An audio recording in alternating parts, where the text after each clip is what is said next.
thank you for tuning in. My name is Peter Wolff. One of the questions I received on the email just recently was the difference between profile roasting and sample roasting, and also another question that I get asked is, can I develop a roast profile on a sample roaster? So I will kind of talk just quickly about the two of those.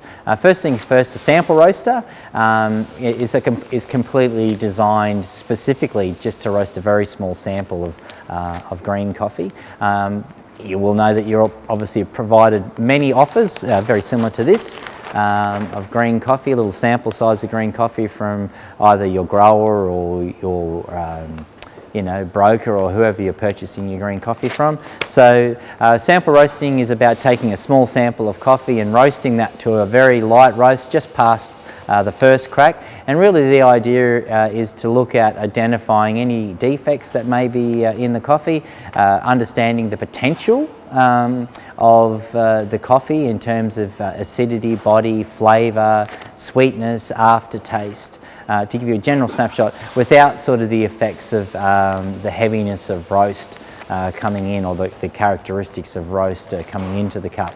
So we have obviously a number of different varieties of brands on the market for sample roasting, and there's a number of those for you to choose, but really what you're wanting to look for is something that can do something as maybe as minimum as 30 grams all the way up to say a 100 or a 150 gram sample, but that would sort of be the range.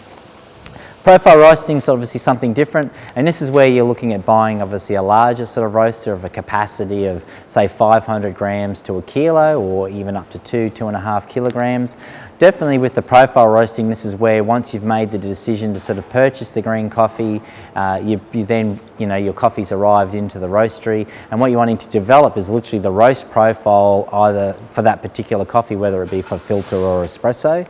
And by having something that does a smaller sort of size, it's obviously a lot more cost effective for you. It allows you to kind of produce many different profiles very quickly within the course of a day, and then you have a number of different variations that you can use to cup the coffee the following day and or the following week if you're wanting to do it more as a traditional sort of espresso cupping.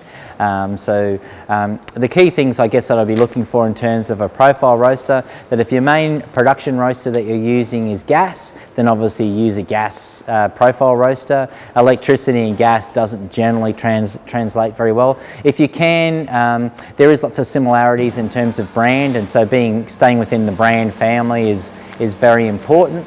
So I definitely would try and keep within the brand as much as possible.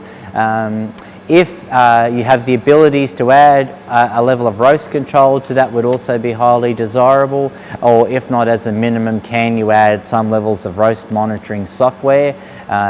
So it gives you the ability to be able to repeat certain profiles, or at least understand what areas of the roast profile that you have modulated and what that's kind of doing in terms of the cup flavour. I think is very important. So yeah, very much definitely look towards kind of these items that you would be looking for. There's a number of different models around. You can be using this small profile roaster to start also doing some small batch runs of your filter coffees if you want, or your brewed coffees.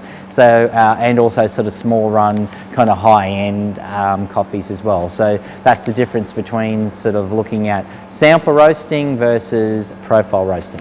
Thank you, and we'll see you soon. Bye.